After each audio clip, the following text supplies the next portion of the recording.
పెద్ద ఎత్తున ఆనాడు చంద్రబాబు నాయుడు గారు పెట్టుబడులు తీసుకొచ్చి అద్భుతంగా హైదరాబాద్ని అభివృద్ధి చేస్తాం. మన కల్లారా చూసాం అధ్యక్ష. ఇప్పుడు కూడా బాగా గుర్తు, గౌరవ ముఖ్యమంత్రి గారు మొదటిసారి ప్రమాణ స్వీకారం చేసినప్పుడు నేను 8వ తరగతి అధ్యక్ష. ఆనాడు విజన్ 2020 అంటే చాలా మంది ఎగతాళి చేశారు అధ్యక్ష. కానీ ఈ రోజు తిరిగి వెనక్కి చూస్తే విజన్ 2020 మనం సాధించుకున్నాం. ప్రపంచం మొత్తం తెలిసే విధంగా మన హైదరాబాద్ని మనం నిర్మించుకున్నాం అధ్యక్ష.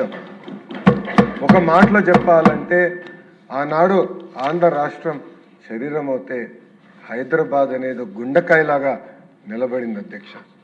అందరం కలిసికట్టుగా చెమటోర్చి కష్టపడి హైదరాబాద్ని అభివృద్ధి చేసుకున్నాం.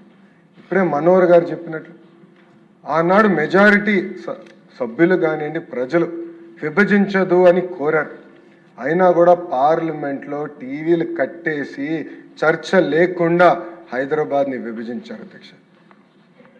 ఇప్పుడు కూడా ఆ బాధ మన అందరిలో ఉంది అధ్యక్ష. ఏం తప్పు చేశాం, ఒక్క క్షణంలో మమ్మల్ని విభజించారు, ఒక్క సరిగ్గా కూడా మాట్లాడలేదే, మన అవసరాలు కూడా తెలుసుకోలేదన్న బాధ ఈ రోజు కూడా మనందరిలో ఉంది అధ్యక్ష.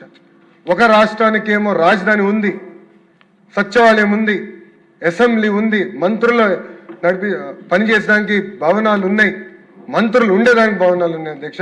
ఇంకొక రాష్ట్రానికి కనీసం రాజధాని ఎక్కడ ఉండాలో కూడా ఆనాడు చెప్పలేదు అధ్యక్ష. ఈ రోజు కూడా బిల్లు వల్ల మనందరూ ఇబ్బంది పడుతున్నాం. షెడ్యూల్ 9, షెడ్యూల్ 10లో ఉన్న సంస్థలు కూడా ఇంకా విభజించలేని పరిస్థితిలో మనందరం ఉన్నాం అధ్యక్ష. కొన్ని ఫోటోలు చూపించాలనుకుంటున్నా ఈరోజు అధ్యక్ష. మొదటిది, ఆనాడు గౌరవ ముఖ్యమంత్రి గారు మనకిచ్చిన భవనాలు ఎలా ఉన్నాయి హైదరాబాద్లో చూసాం అధ్యక్ష. ఆనాడు మన ప్రయాణం ఇలా ప్రారంభించాం అధ్యక్ష. ఇంకో పక్కన చూడండి అధ్యక్ష. ఆనాడు మన ఇట్లా మొదలైంది అధ్యక్ష మన ప్రయాణం. అంటే భవనాల్లో కూడా అతి దారుణమైన భవనాలు ఆనాడు ఆంధ్ర రాష్ట్రానికి కేటాయిస్తాం జరిగింది అధ్యక్ష. ఇలాంటి పరిస్థితిలో మనం మన ప్రయాణం ప్రారంభించాం అధ్యక్ష. ఒక మాటలో చెప్పాలంటే కట్టుబట్టలతో మెడబట్టి బయటికి గంటేశారన్న ఫీలింగ్ ఈ రోజు కూడా నాకుంది అధ్యక్ష. 16,000 కోట్ల లోటు బడ్జెట్తో ఆనాడు ఆంధ్ర రాష్ట్రాన్ని ఏర్పాటు చేశారు అధ్యక్ష. మీరు ఒక్కసారి చూస్తే శాసనసభ కూడా హైదరాబాద్లో ఉండేది అధ్యక్ష. ఆ రోజు మీరు పంచాయతీరాజ్ గ్రామీణాభివృద్ధి శాఖ మార్చులు అధ్యక్ష. శాసనసభ సాక్షిగా వేగంగా మన రాజధానిని నిర్మించుకోవాలి, కృష్ణా గుంటూరు మధ్యలో 5 కోట్ల ఆంధ్రుల కోసం రాజధాని ఏర్పాటు చేస్తాం, అభివృద్ధి వికేంద్రీకరణ చేసి చూపిస్తామని ఆనాడు గౌరవ ముఖ్యమంత్రి శ్రీ నారా చంద్రబాబు నాయుడు గారు చెప్పారు అధ్యక్ష. ఆ రోజు ప్రతిపక్షంలో ఉన్న జగన్మోహన్ రెడ్డి గారు నుంచుని ఇప్పటికీ చిన్న రాష్ట్రం అయ్యాం, ప్రాంతీయ విద్వేషాలు నేను రెచ్చగొట్టేదానికి సిద్ధంగా లేను, అందుకే అమరావతికి సంపూర్ణ మద్దతు తెలుపుతున్నానని చెప్పారు అధ్యక్ష. ఆనాడు జనసేన పార్టీ కానివ్వండి, భారతీయ జనతా పార్టీ కూడా ముందుకొచ్చి ఎస్ అమరావతి శాశ్వత రాజధాని ఉండాలి, మా మద్దతు కూడా తెలుపుతున్నామని ఆనాడు చెప్పడం జరిగింది అధ్యక్ష. అమరావతి అనేది కేవలం ఒక భూమి కాదు, ఒక ఎమోషన్. రైతుల త్యాగంతో ఏర్పడింది ఈ అమరావతి. 58 రోజుల్లో సుమారుగా 35,000 ఎకరాలు రైతులు స్వచ్ఛందంగా వచ్చి వాళ్ళ భూములు ఇచ్చారు అధ్యక్ష. రైతుకి భూమి అనేది కేవలం ఒక ఆస్తి కాదు అధ్యక్ష. ఒక మాటలో చెప్పాలంటే అది వాళ్ళ జీవితం, వాళ్ళ గుర్తింపు, వాళ్ళ భవిష్యత్తు అధ్యక్ష.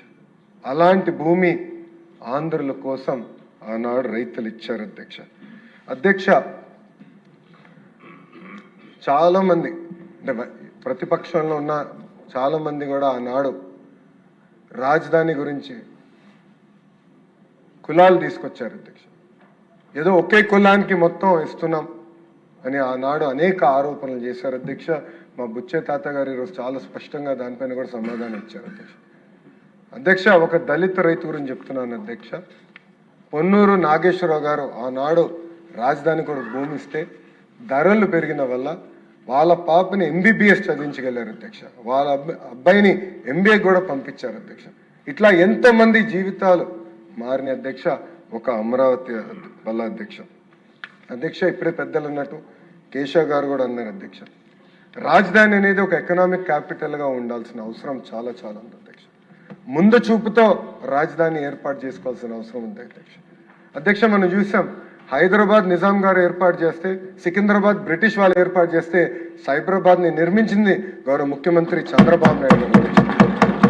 ఒక ముందు చూపుతో, ఒక విజన్తో ఈరోజు ఢిల్లీ పడుతున్న పొల్యూషన్ కష్టాలు కానీ, బెంగళూరు పడుతున్న ట్రాఫిక్ కష్టాలు ఉండకూడదు, పర్ఫెక్ట్ ఎకోసిస్టమ్ ఏర్పాటు చేయాలి, రోడ్లు అనేది ప్రపంచం మొత్తం ఆశ్చర్యపడే విధంగా మనం ఏర్పాటు చేయాలనే లక్ష్యంతో ఆనాడు ప్లానింగ్ ప్రారంభించారు అధ్యక్ష.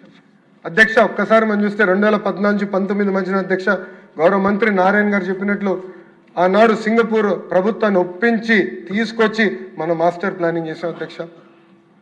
సింగపూర్ ప్రభుత్వాన్ని కూడా ముందు చూపుంటుంది అధ్యక్ష.